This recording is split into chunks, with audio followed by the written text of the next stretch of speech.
Welcome. Namaste. Thanks so much for joining me. My name is Sadhana, and this is my Wednesday evening chat where I am looking at decks that have either come into my life recently or I'm reconnecting with. And today we are looking at an absolutely stunning deck called the Linescape Tarot. This is the one and only edition that I have in my tarot library. It is the latest edition called Evolution Gold, and it is available both through in North America anyway. I have put the links down below. One is an Etsy shop and one is directly through Tavada's website. I believe it's available in both of those locations. This was a deck that I was coveting for a long time, and there's just so many decks out there that I would love to have in hand, and I have to say I'm really glad that this one came to me. There's a lot of mystery with this deck, and if you look in the description box below, I'm just going to read. So the creator is Mate. I'm going to call him Mate. I don't know if that is how you pronounce his name. It just seems funny that it would Mate Horonumber, and I have a feeling that this is also a pseudonym. There is probably some sort of magical correspondence between the horo and the number, and he's put this name together, or they have put this name together. Not sure the pronoun either. And on the box it says the artwork is by Oomsin Phumphat. And doing a little digging and looking at the creators' Instagram, Pinterest, and so forth, I am just guessing that Oomsim is the Thai name of Mate Horonumber. So very, very talented individual. I quite enjoyed the interview that is also linked below. And if you want to reference this interview, you have to scroll down to get the English. So it's in French first, and then the interview is translated into English. Some of the English is a little rough, but you get the idea. Not too much is lost in translation. So the Linescape Tarot, I read with on Tuesday, did single card readings, and found it to be quite insightful. And one of the things I want to say for my first impression is that when you look at the cards in a certain light, you may or may not notice the gold leaf figure that is on the card. And I believe in the first edition, this was white ink. There was a version with silver ink, and this version has gold ink. And I think one of the beauties of this is that it may not be significant in a reading, and then in another reading it might be very, very important, and the light will shine where it needs to shine. And I will attempt to hold up the cards so that you can see it, but it's very well done. There is no guidebook that goes with this deck, and the creator themselves says, I quote, "I do my best to play hide and seek. Each card will have the main idea that I want to show and a secret idea that you will need to find." And I think we had a wonderful time doing that in the readings on Tuesday. So have fun with this deck. I'm going to go through each of the cards, including all of the extra cards, and I will hold them up so you can see the figure that is in gold, or the symbols that are in gold on the card. And in this deck we have two Fool cards. We have the Fool as 0 and the Fool as 22, which I think is really clever. And you can see we have a rising sun in the Fool, the 0 Fool, and a setting sun in the 22 Fool. Quite like the colors of this 22 Fool card, and my intention is to leave in both of them because I think the 22 Fool has a different energy than 21 World. It's a different place in the journey, and I don't know what your experience is with Marseille decks or other decks that place the Fool as 22 instead of 0. But I think that Mate's done a great job including both of them here. Something else that intrigues me with this deck is that there are correspondences in color, energy, planets, that connect between the majors and the minors. I looked at all of the aces and was observing in the Magician the rising sun, and there appears to be a rising sun in all of the aces. So some of the hidden elements are more obvious than others, but it's really a beautiful, beautiful presentation. The moon cards in the deck tend to be this color. I believe the High Priestess and the moon card itself are this color. And there's a few others that have this beautiful purple. This is the one that's on the box. I also have started a series called A Deck in a Minute. And if you want to see this deck really fast, click on the link below and you can see the whole deck in a minute. This one, so it almost looks as if the ram is on a stage. Alternatively, I could see a spaceship. I do. I see a spaceship here. Mars appears to be very close, which makes sense. Saturn above speaks to restriction, and sometimes that's the way I feel, you know, with the level of control with the that may be implied with this card. Here is the Hierophant. And this card, you see the gold figure is floating above. There is an extra card called Meditation, where the human has a cat on their lap and they are on the earth. I'm not sure that I would include this if I was doing a tarot reading, but I certainly might use it as a topic card. Another beauty of this deck is that we travel all over the world. Sometimes it's obvious we are in Japan. Other times we appear to be in Brazil. Other times it feels as if we are in Thailand or other countries. And I really like this chariot. The kayaker heading down the river.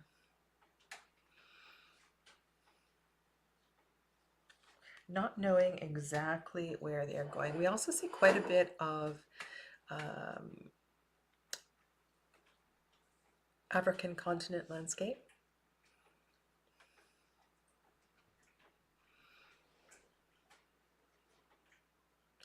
The thing that strikes me about this card is, and I was just talking about this in the Full Arcos episode just before I was on here, the balance, the notion of balance. Happy full moon energy, by the way. Blessings for the full moon in Libra. I just had my 88th Hanged Man deck episode, and it just so happened we were dealing with the eights and talking about 8 justice. So lots of magic in the air right now. This card, I like this card because it talks about the power of the femininity, the power of the masculinity. We see the lioness and the lion laying side by side. There's something kind of great here. Oh, and in the gold, there is a human, feminine face lying on the ground, and there's a cat, a pet cat. You can see it there, head to head. It's kind of beautiful. Oh, no, it might not be feminine. It might be masculine. Well, you're going to see what you need to see. A lot of the iconography from Pamela Coleman Smith's artwork is very obvious in this deck. And I have to say, I'm very interested in the creator's 22 card Majors Only deck that featured Pamela Coleman. It's no longer available. It's a little bit cartoony, but I'm going to keep my eyes out for it. I really feel an honoring of Pamela Coleman Smith's artwork in their decks. And I'm going to use the pronoun they because I'm not sure. Okay, so here's Wheel. We have several rainbows in this deck. And I haven't done a big spread with it yet, but I think that is one symbol to spend some time with. There is a couple of rainbows, double rainbow, and here's another extra card, the Happy Squirrel card.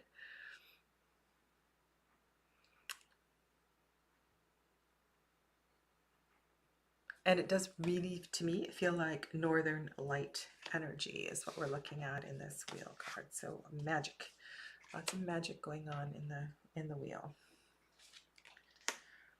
And here we are, likely in Thailand. The colors I feel are very powerful in this card. Perhaps the color purple speaks to the veil that we see in the Waite-Smith deck. Do you see a sun or do you see a moon in this card? Libra is ruled by Venus. It does have a feminine, watery energy, so it likely is a moon, but we do see a balancing of that energy with the red, the Mars, the martial color in the foreground. So I think this is a really powerful Justice card.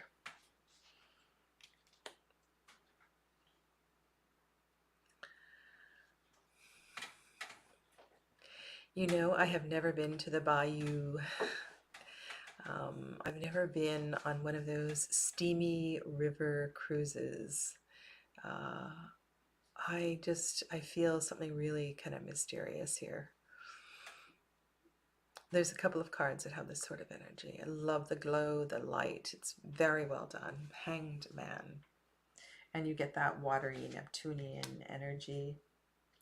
This one is brilliant. Again, Northern Lights. This is the Death card.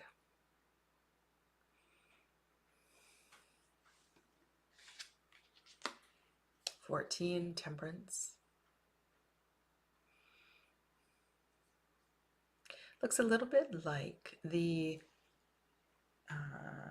Four of Cups. The Four of Cups, or is it the Three of Cups in the Mariel Tarot? Where the three rivers, the three branches of the river join together. And we see standing stones on the bottom, I believe. There are birds. Very magical cards. Birds and the flying over on the right side in the shadow. We see a wolf in the foreground in the gold. Love the colors, the moon, the full moon.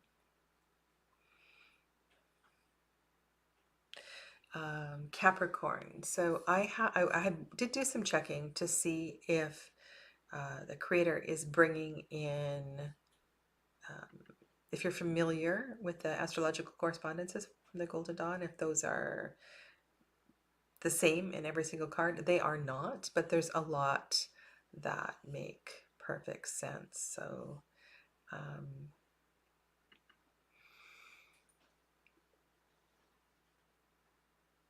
I don't know if you associate red with Saturn or not, but the moon is here. It's just, yeah, very pretty card.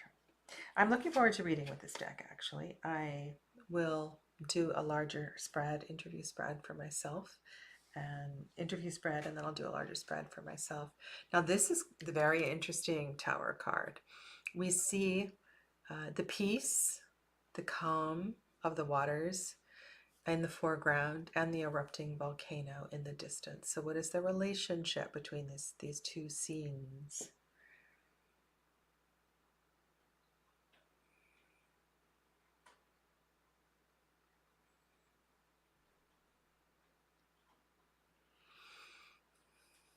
I have a feeling that the hide and seek nature of this deck will take some time to reveal itself, because like I said, I don't have either of the earlier versions of this deck.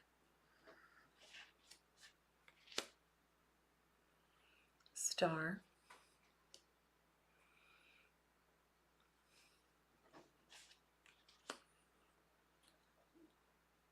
We see a lighthouse in the moon, and there is a mermaid in the gold.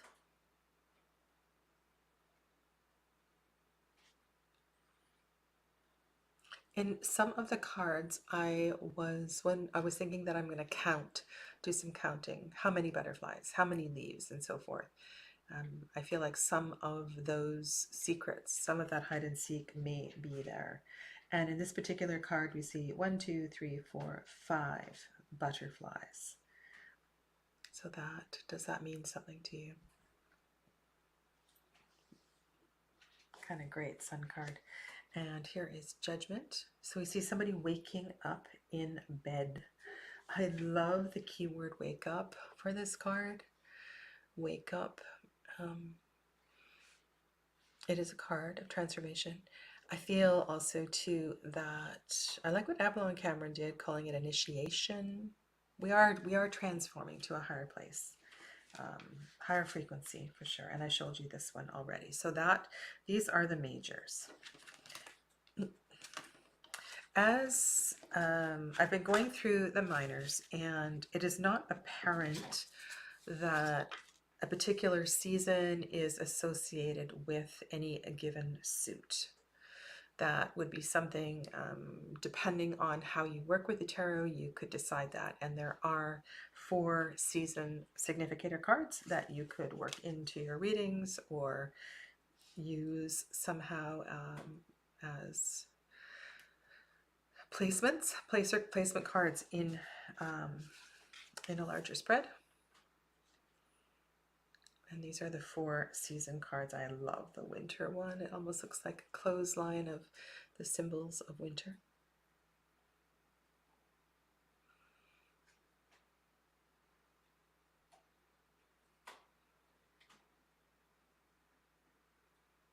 Almost the same scene, except we have different trees.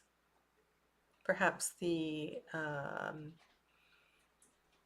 tree in autumn is the same as the tree in winter, minus the leaves. Yeah. Okay, so those are all extra cards. And now I'm going to share with you the suit of wands.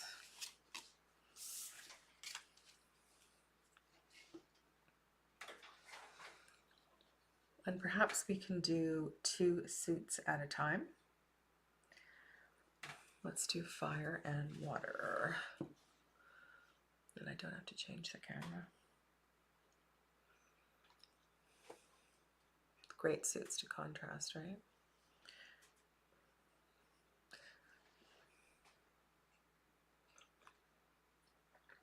There is not a hand. There's only a hand in the Ace of Wands.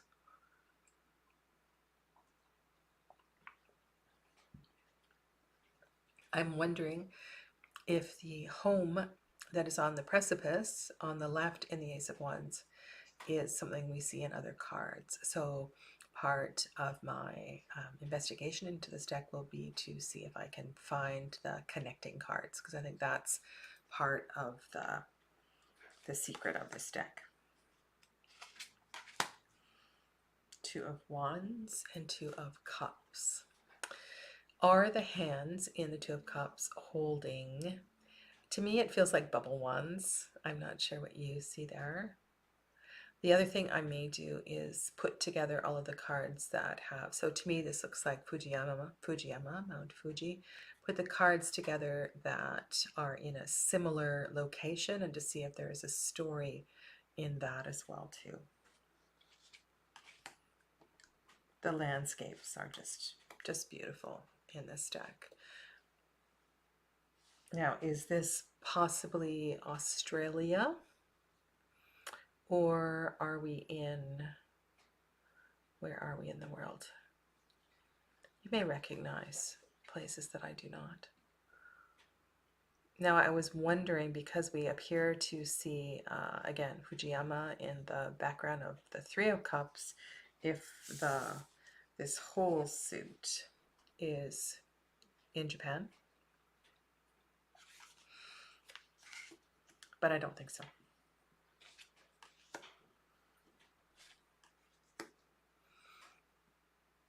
There are, however, tropical islands in Japan.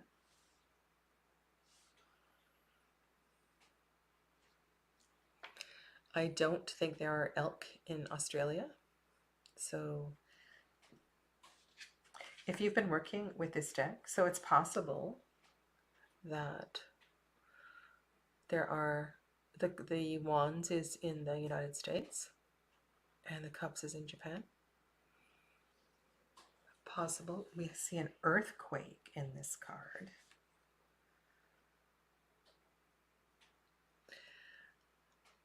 Five of Wands. We see an earthquake, and the gold figures are on top of the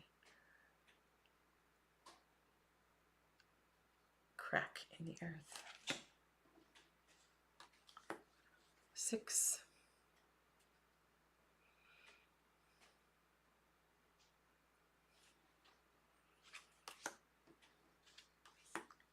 The 7s are very unique, and these 7s I have been staring at for a little while. So we see in the 7 of Wands, which looks very watery, the salmon that require an immense amount of energy to go home to spawn.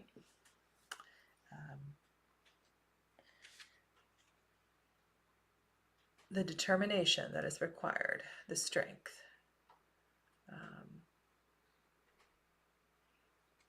Is really quite unimaginable. And look at what's going on in the 7 of Cups. I think this is a really beautiful interpretation.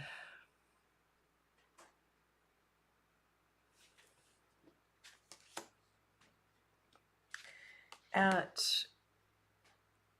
one thing that I'm not sure is, so there's cityscape and countryscape in this deck. And I think that is another project, is to put together all the cityscape cards and then to put together all the countryscape cards, because there may be something in that as well too. If we go to 8, the other 2 8s, are the other 2 8s in a cityscape? And the answer, I believe, is yes. So why are the 8s in a cityscape? Just let me go. No, the 8 of Swords is not in a cityscape. 3 of the 4 are. I don't know, kind of, I like looking for patterns. You can put together all of the beachscapes as well too. This is a beautiful card. This is the 9 of Fire, which is a moon card, I believe. 10.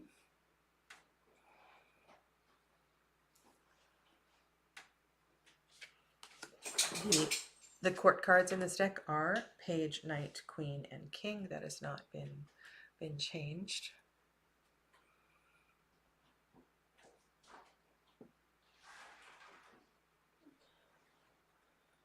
I quite like the Page cards, and I have a feeling, if you read the interview that I've linked below and read what the creator says about their identification with this particular card, I think it will make a lot more sense. This feels very Christopher Robin and Winnie the Pooh to me. Christopher the Robin. Christopher Robin and Winnie the Pooh. Knight of Fire and Knight of Water. I have not examined direction in the card yet. That's one thing I haven't done. The queens I need to sit with.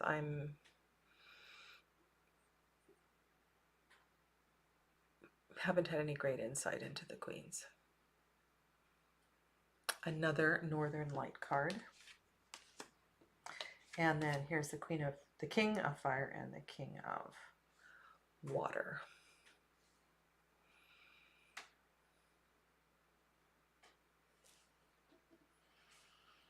I think this is quite a clever King of Fire.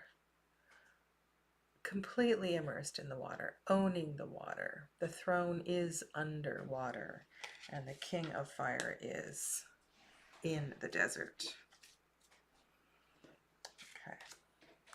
And then here we have the Suit of Pentacles. So this is the Ace of Pentacles and the Ace of Swords.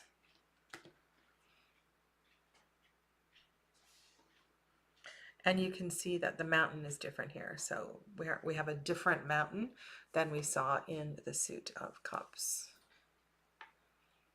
This is one of the cards where I counted the butterflies and I was trying to figure out what was going on. Again, it's going to take some time to figure all of that out. Two of Swords and Two of Pentacles.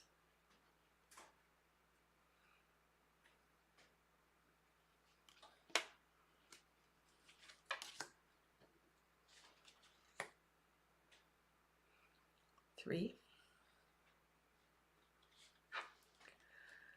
There are a few cards that have this red color in them, and I may also pull these ones out and put them together to see if I can find a more clue in the color. These are the fours. I quite like the perspective in the Four of Swords, where it's like we're inside the cave looking out into the storm. And perhaps perspective is an important key word for the creator in the fours, because there's a perspective thing happening in the Four of Pentacles as well too.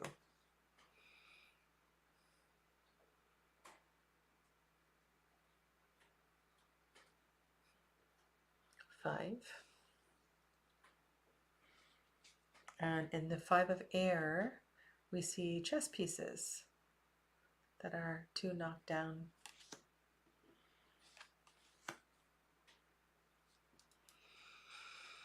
Six.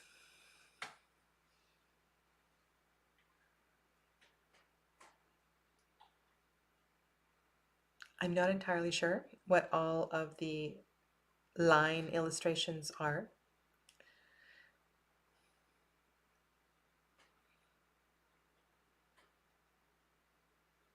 Perhaps there is an hourglass.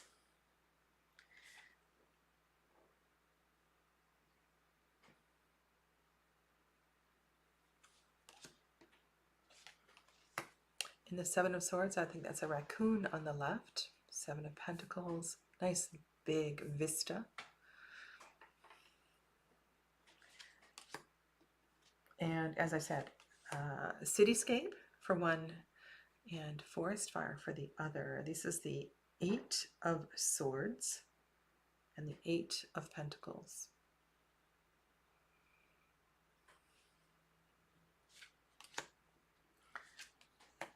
Nine of Swords and Nine of Pentacles.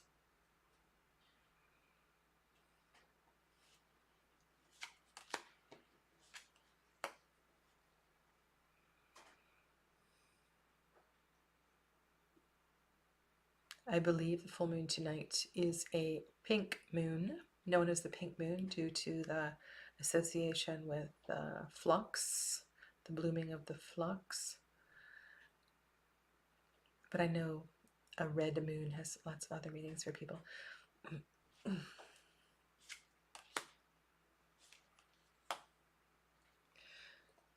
Page of Swords has a kite, and Page of Pentacles is sitting in this luscious landscape reading a book.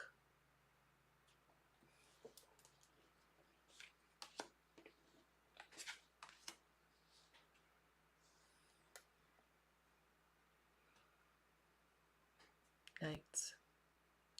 Knight of Swords is a tornado, and there is a bull in the gold leaf.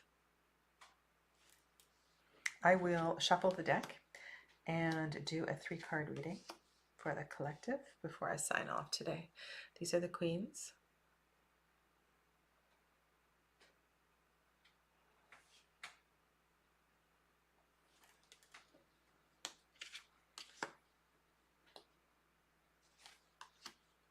I live in British Columbia in Canada, and there are a few different artists that I follow, and this King of Swords feels a very close to home. It's a stunning, stunning card.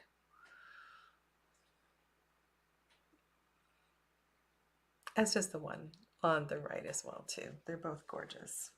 Okay. I will gather all the cards together. I will not include the 4 season cards. And I'm going to leave in both Fool cards. And I've taken out the Happy Squirrel and the Meditation card, just so you know. Okay. For those of you that aren't aware, this deck comes in a 2-part box. Very clever, and I don't know if this is an after. It's on the lid. There's a little piece of foam on the inside here to help with the. Perhaps the box was just a little bit too big. But yeah, 2-part box. Sturdy 2-part box. Easy to open and close. Okay.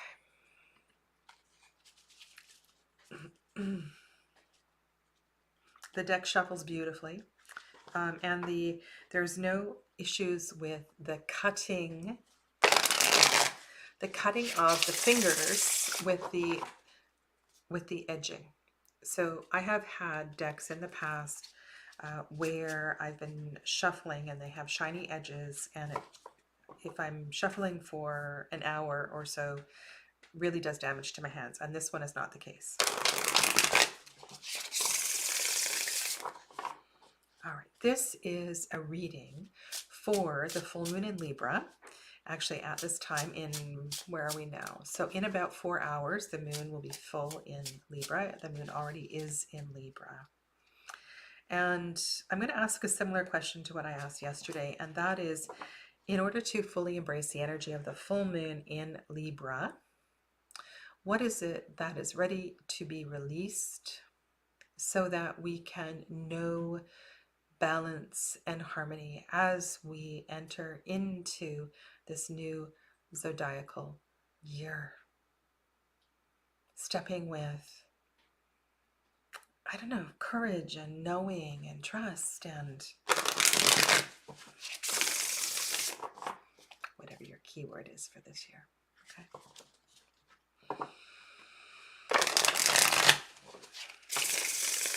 One more shuffle.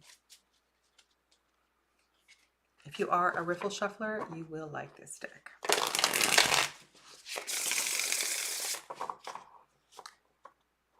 Not too thick, not too thin, kind of perfect. Okay. All right, so cutting the cards once with my left hand, and the main theme is 9 of Wands.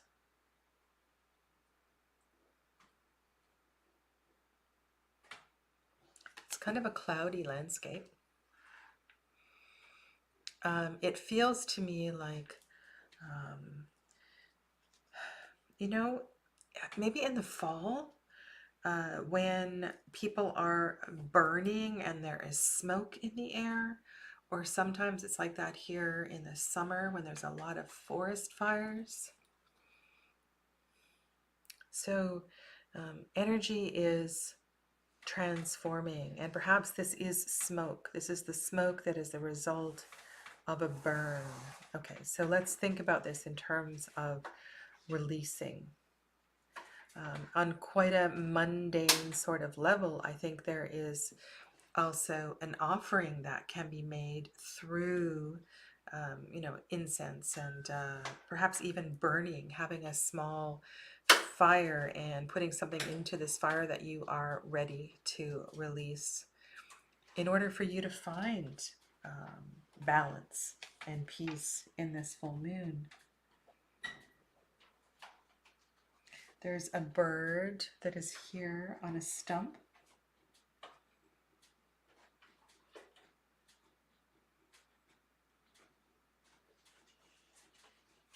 And the figure, it looks like a mouse in gold leaf, is really kind of embracing life and honoring life, honoring the fullness of their path, their dharma. So let go and know that you have done great things, and just be okay with burning whatever it is you need to burn, and do offer it up to the full moon this evening. We have the High Priestess, another beautiful lunar card to support this, and know that she will be there.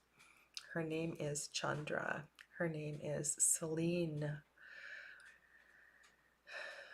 The reflection of the moon above, below. Look in if you have clear sky tonight. Look deeply at what the light is being cast upon, because sometimes that will give you a clue into your process with this. Okay.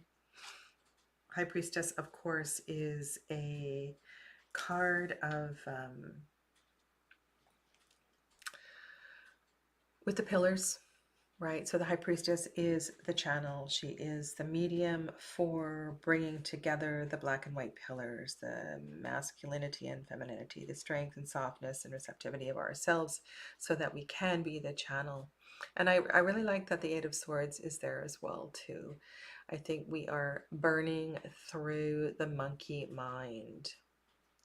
So the idea of fire and burning through in order to find balance, find peace, and find harmony. These cards just kind of speak to what I was feeling is absolutely necessary to honor a Libra full moon.